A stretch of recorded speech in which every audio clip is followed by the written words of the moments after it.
Bismillahirrahmanirrahim. Assalamualaikum warahmatullahi wabarakatuh. Alhamdulillahirabbil alamin wa bihi nasta'inu ala umuri dunya waddin. Rabbi shrah li sadri wa yassir li amri wa hlul 'uqdatam min lisani yafqahu qawli, amma ba'du. Alhamdulillah, puji syukur marilah kita haturkan kepada Allah Subhanahu wa taala atas segala limpahan rahmat dan nikmatnya, khususnya nikmat iman, Islam dan kesehatan, sehingga kita sampai hari ini, detik ini masih diberikan kesempatan oleh Allah untuk memperbaiki amal kita, memperbanyak amal kita, melaksanakan segala aktivitas ibadah kita. Semoga semuanya dicatat oleh Allah sebagai amal soleh kita dan mendapat ridhonya, amin ya rabbal alamin. Shalawat dan salam tidak lupa kita haturkan ke junjungan kita Nabi besar Muhammad SAW sebagai uswah kita, suri tauladan kita, contoh kita, dan role model kita untuk selalu beraktivitas sesuai dengan yang menjadi perintah-perintah Rasulullah SAW. Anak-anakku semuanya, hari ini kita masuk ke hari kedua Pondok Ramadan secara virtual karena waktu pandemi masih belum begitu baik, belum begitu habis, maka Pondok Ramadan tahun ini juga masih virtual. Kita berdoa semoga pandemi ini segera berlalu dan kita bisa bertatap muka kembali seperti biasa.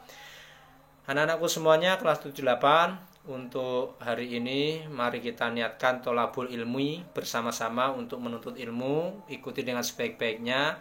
Tidak banyak yang akan kami sampaikan. Yang kami sampaikan hanya pokok-pokoknya saja, nanti diperdalam melalui buku paket, buku materi atau modul yang akan kami share setelah ini ya, dipelajari. Intinya hari ini kita belajar tentang bab zakat, yaitu zakat yang ada di dalam ajaran Islam merupakan bagian dari rukun Islam. Namanya rukun, maka wajib ditunaikan. Amalan ibadah apapun, kalau rukunnya tidak terpenuhi, maka amalan ibadah itu dianggap rusak, cacat. Orang Islam tidak bayar zakat, maka Islamnya adalah cacat. Orang Islam tidak sholat apalagi, ya malah lebih cacat lagi. Perlu dipertanyakan keislamannya, karena sesungguhnya Islam itu ya salah satu yang paling utama adalah harus sholat. Oleh sebab itu, setelah sholat, kemudian puasa, zakat, maka kita harus mengeluarkan itu semuanya. Hari ini kita bab zakat. Ya, berkaitan dengan zakat ini, apa dasarnya? Yaitu salah satunya adalah firman Allah Subhanahu wa taala di dalam Quran surat Al-Baqarah 110, wa aqimus shalah wa atuz zakah, dan dirikan sholat, tunaikanlah zakat. Itu salah satu ayat yang berkaitan dengan zakat. Apakah hanya ayat ini saja? Tidak, masih banyak lagi berkaitan dengan zakat itu. Salah satunya adalah Al-Baqarah itu. Berkaitan dengan zakat, kalau kita lihat dari segi artinya, kalau perintahnya jelas, atuz zakah, keluarkan zakat itu. Kemudian kalau kita lihat di dalam Al-Quran, itu banyak yang bersinggungan dengan perintah zakat. Maka dari situ definisi zakat sendiri secara etimologi bahasa, itu zakat itu adalah berarti suci. Kemudian tumbuh, berkembang, berkah dan beres. Apanya yang suci, tumbuh, berkembang, beres? Ya tentu kalau suci, kalau kita mengeluarkan zakat akan menjadi suci. Zakat harta benda yang kita keluarkan itu, maka yang sisanya itu menjadi suci. Tumbuh orang zakat, semakin tumbuh berkembang hartanya. Tidak mungkin ditemui dalam kehidupan ini orang miskin gara-gara zakat.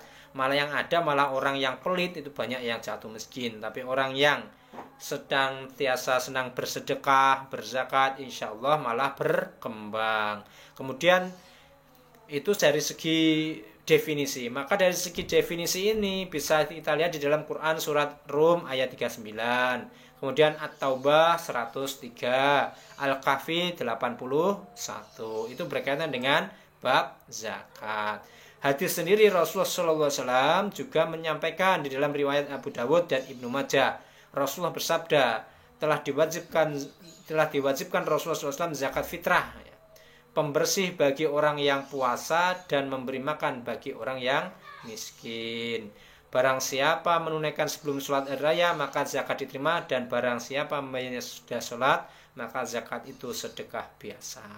Jadi ini menjadi salah satu dasar kita harus mengeluarkan zakat. Apa syarat wajib zakat fitrah? Syarat zakat fitrah, syarat wajibnya ada 3. Yang pertama, orang Islam, berarti kalau dia Islam wajib mengeluarkan zakat. Yang kedua, hidup sampai akhir Ramadan sebelum matahari terbenam. Maksudnya orang Islam itu masih menemui bulan Ramadan dan hidupnya sampai sebelum matahari terbenam. Bagaimana kalau meninggal ketika setelah matahari terbenam? Itu tidak diwajibkan zakat. Karena zakat fitrah itu dikeluarkan di masa bulan Ramadan sampai akhir awal Syawal. Kemudian yang ketiga syaratnya adalah mempunyai kelebihan harta pada malam hari raya dan siang harinya. Ini berkaitan dengan syarat wajib.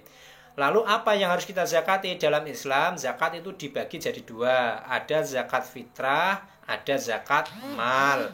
Kalau zakat fitrah yaitu zakat yang berkaitan dengan zakat badan, zakat diri.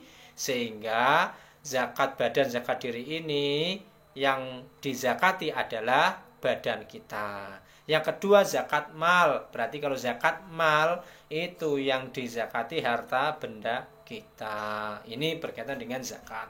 Karena kita ini orang Islam, maka harus mengeluarkan dua zakat ini kalau syaratnya memenuhi.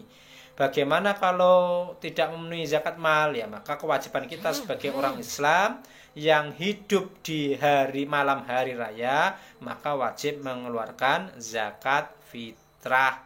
Apa bentuk zakat fitrah itu? Sebagaimana dari sabda Rasulullah SAW, yaitu pada malam hari raya itu wajib mengeluarkan zakat makanan pokok seberat 1 sok. Berapa 1 sok itu? 1 sok itu kalau dibuat ukuran kita itu menjadi 3,1 liter. Kalau dikilogramkan itu kurang lebih 2,5 sampai 2,7 kilogram. Sehingga kalau kita mengeluarkan zakat fitrah itu harus mengeluarkan berupa makanan pokok. Makanan pokoknya apa? Kalau orang Indonesia khususnya Jawa itu adalah beras. Maka yang dikeluarkan adalah beras. Beras seberat berapa? 2, minimal kita sebagai keamanannya adalah 2,7 kg. Ya, lebih afdol, lebih aman ya dibuat 2,7 saja. Kemudian bagaimana waktu mengeluarkan zakat? Itu ada 5 waktunya. Yang pertama waktu jawaz, yaitu waktu sah mengeluarkan zakat jawaz. Kapan waktunya? Mulai masuk bulan Ramadan sampai awal bulan Syawal. Jadi ketika masuk Ramadan hari pertama itu langsung bayar zakat, itu namanya masuk waktu jawaz. Itu boleh. Yang kedua waktu wajib. Kapan itu? Yaitu mulai terbenam matahari di akhir Ramadan hingga selesai sholat Id. Jadi ketika kita bayar di waktu itu namanya waktu wajib. Yang ketiga waktu sunnah. Kapan? Yaitu setelah fajar dan sebelum sholat hari raya. Yang keempat waktu makruh. Waktu makruh itu adalah setelah hari raya sampai tenggelamnya 1 Syawal. Ini mungkin kalau kita waktu makruh ini kalau orang-orang yang tidak mukimin ini sibuk dengan berbagai macam pekerjaan sehingga terlupakan. Waktu haram, artinya haram bukan berarti kita mengeluarkan itu tidak boleh. Kalau kita membayar zakat di waktu haram setelah 1 Syawal dan setelah terbenam itu nilainya bukan zakat fitrah tetapi menjadi sedekah biasa. Artinya haram di sini bukan berarti kita tidak boleh mengeluarkan, tetap boleh, tetapi itu dihitung sebagai amal sedekah bukan zakat. Sehingga tahun ini kita tidak zakat. Itu yang menjadi catatan. Kemudian zakat itu siapa yang mengeluarkan? Tentu syarat tadi yang memiliki kelebihan harta. Kalau anak-anak siapa? Ya tentu kalau anak-anak menjadi tanggungan orang tuanya. Yang wajib mengeluarkan zakat adalah orang tuanya. Itu. Kemudian yang berhak menerima zakat siapa? Dalam Islam menurut Quran surat At-Taubah ayat 60 itu ada 8. Yang pertama orang fakir. Fakir itu apa? Orang yang amat sengsara hidupnya. tidak mempunyai harta, tenaga untuk memenuhi penghidupannya. Ya, itu fakir. Jadi untuk makan saja tidak ada. Yang kedua, orang miskin. Orang miskin ini siapa? Orang yang punya pekerjaan, tapi untuk pekerjaan itu hasilnya tidak bisa mencukupi untuk kehidupan sehari-hari dengan keluarganya, itu miskin. Kemudian yang ketiga yaitu pengurus zakat atau amil. Amil itu orang yang diberi mandat secara syar'i tentunya untuk mengurus zakat. Kalau sekolah itu bukan amil, panitia. Siapa menurut syar'inya? Tentu amil harus diangkat oleh negara, pejabat. Artinya kalau di Indonesia itu namanya amil harus dari negara, itu presiden yang memutuskan, kemudian turun ke gubernur, gubernur ke bupati. Lah bupati ini yang menunjuk di daerah masing-masing. Lalu bagaimana kalau di masjid-masjid itu akan menjadi amil kalau memang mendapat tugas mandat dari pejabat yang berwenang. Dalam hal ini kalau struktural ada negara, kalau di dalam ormas mungkin ada juga seperti Muhammadiyah, NU, itu bisa. Kemudian kalau sudah menjadi amil maka dia bisa menerima dan mengelola. Ini membantu mengelola, menyalurkan zakat itu, sehingga dia mendapat zakat juga. Yang keempat, mu'allaf. Siapa mu'allaf itu? Orang kafir, orang yang baru masuk Islam. Walaupun dia kaya raya, tetap sebagai bentuk kasih sayang antar umat Islam, maka kita tetap memberi zakat juga. Riqab atau hamba sahaya. Sekarang hamba sahaya itu dulu itu namanya budak, sekarang tidak ada ini, ya. Jadi tidak ada. Yang keenam, gharim, orang yang berhutang, punya hutang, hutangnya itu hutang untuk makan, bukan hutang untuk memenuhi kebutuhan selain makan. Kemudian yang ketujuh, fi sabilillah, orang yang berjuang di jalan Allah. Ini banyak definisi, ada yang mengatakan ini adalah orang yang berdakwah di pedalaman bisa masuk. Ustadz yang berdakwah di pedalaman itu kan berjuang fisabilillah itu. Kemudian Ibnu Sabil, anak-anak orang yang dalam perjalanan dia menuntut ilmu, kehabisan bekal, ini bisa masuk ke dalam bagian dari yang mendapatkan zakat. Ini 8 golongan yang ada.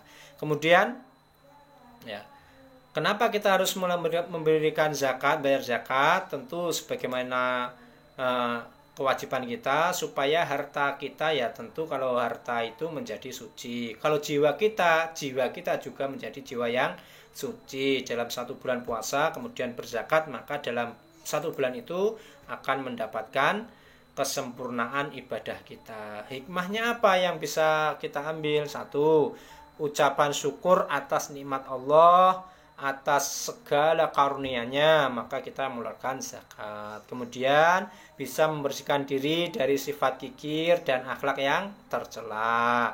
Kemudian bisa menolak bala, as-shadaqatu lidaf'il bala, itu sedekah aja lidaf'il bala. Zakat bagian dari sedekah, maka kan juga yang lebih wajib, maka akan menolak bala-bala yang ada. Apalagi hari ini banyak sekali sedang pandemi, kita banyak bersedekah. Kemudian membuka pintu-pintu rezeki, betul sekali, karena dengan banyak bersedekah, berzakat, rezeki itu akan dibukakan oleh Allah Subhanahu wa taala. Yang kelima, menolong orang-orang yang lemah, yang kesusahan, sehingga mereka terbantu oleh zakat yang ada. Kemudian menumbuhkan rasa kasih sayang antara si kaya dan si miskin. Yang ketujuh, membersihkan manusia dari dosa-dosa dan kesalahannya. Mungkin ini seringkas yang bisa kami sampaikan. Semoga bisa memberikan manfaat kepada kalian semuanya dan bisa menjadi ilmu yang manfaat. Untuk lebih detailnya bisa dilihat di modul yang kami berikan. Demikian, akhiran billahi taufiq wal hidayah. Wassalamualaikum warahmatullahi wabarakatuh.